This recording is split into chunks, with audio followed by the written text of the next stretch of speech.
Monsieur Portman. Merci, Monsieur le Président, Madame la conseillère fédérale, Mesdames et Messieurs, chers collègues. En déposant le texte dont nous débattons, l'UDC souhaite rendre aux citoyens suisses leurs prérogatives démocratiques telles que la démocratie directe le prévoit. C'est une marque de confiance envers notre population dont nous pensons qu'elle est à même de décider ce qui est bon pour elle, ceci sans avoir à présenter sa copie pour validation auprès d'instances souvent lointaines.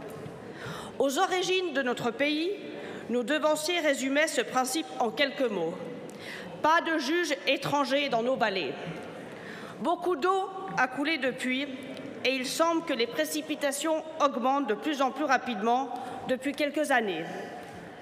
Le Conseil fédéral et le Parlement se sont peu à peu octroyé une nouvelle faculté, celle de ne pas tenir compte des décisions populaires. C'est étonnant. Lorsque le citoyen élit, il le fait toujours de manière clairvoyante, ce dont nous pouvons le féliciter. Et nous, puisqu'il nous l'accorde, l'honneur de siéger ici aujourd'hui. En revanche, les choses se gâtent dès lors que ce même citoyen n'élit plus, mais il vote. Dans ce cas, il lui arrive de plus en plus fréquemment de prendre des libertés par rapport aux sages conseils que nous lui donnons. Lorsque la population se prononce contre l'avis du gouvernement et du Parlement, il leur appartient de respecter la volonté populaire et de la traduire dans le texte. Ça, mesdames et messieurs, c'est l'idéal. Dans la pratique, Berne corrige volontiers les décisions qui ne vont pas dans ce sens. On l'a vu avec l'expulsion des criminels étrangers, dont on nous disait que la règle voudrait qu'ils soient expulsés, sauf, mesdames et messieurs, cas exceptionnels. L'exception est devenue tellement fréquente que Madame la conseillère fédérale a dû rappeler qu'une exception, pour en mériter le titre, devait rester exceptionnelle. Si cela va sans dire, cela ira mieux en le disant, disait Talleyrand. Le texte contre l'immigration de masse a été à tel point dévoyé qu'il ne servira jamais qu'à combler Bruxelles et non à répondre à la volonté suisse. Malgré pareil comportement, les acteurs politiques de notre pays déplorent régulièrement le manque d'assiduité civique de nos compatriotes, dont ils négligent la vie. Dans ces conditions, rien d'étonnant à ce que le leitmotiv des abstentionnistes soit « de toute façon, ils font quand même comme ils veulent ». Et ça rencontre de plus en plus un grand succès, mesdames et messieurs. Et c'est une grosse préoccupation pour ma part. Bien que nous octroyions le droit d'interpréter très largement les choix populaires, nous ne sommes néanmoins pas très sûrs de nos propres décisions. Nous avons ainsi soumis nos choix à l'examen d'organes divers et variés avec compétence pour leurs représentants de corriger les textes dont nous nous sommes démocratiquement dotés. Mesdames et messieurs, j'admets volontiers que les occasions où l'Union européenne a eu à intervenir sont rares, tant notre crainte est grande de déplaire, ce qui nous vaut de nous soumettre à ses volontés avant même qu'elles ne se manifestent. Nous allons débattre dans peu de temps sur le durcissement de la loi sur les armes, quoi nous avons débattu, exemple emblématique de notre inféodation à Bruxelles.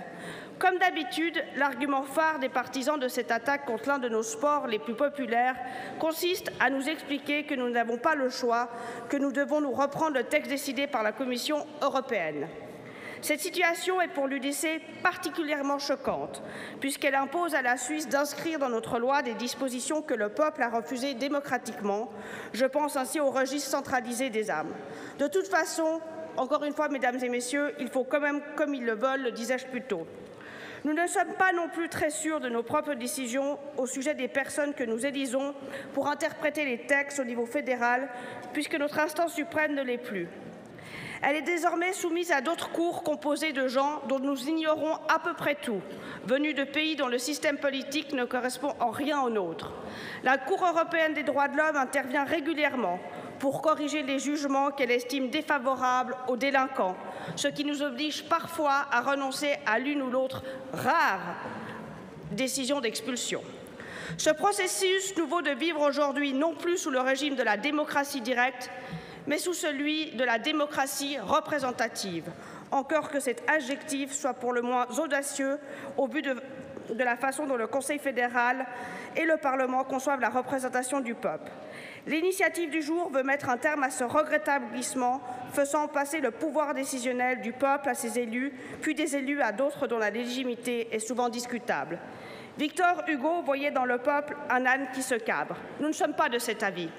Nos concitoyens et concitoyennes sont en mesure de s'informer et de décider en toute connaissance de cause quant à la manière dont ils attendent avant de l'écrire. En parlant de ce genre de questions à laquelle nous devons répondre aujourd'hui, c'est la suivante, mesdames et messieurs. Le peuple suisse est-il digne de confiance? Nous estimons que oui, et nous vous invitons à lui manifester cette confiance en soutenant cette initiative. Je vous remercie.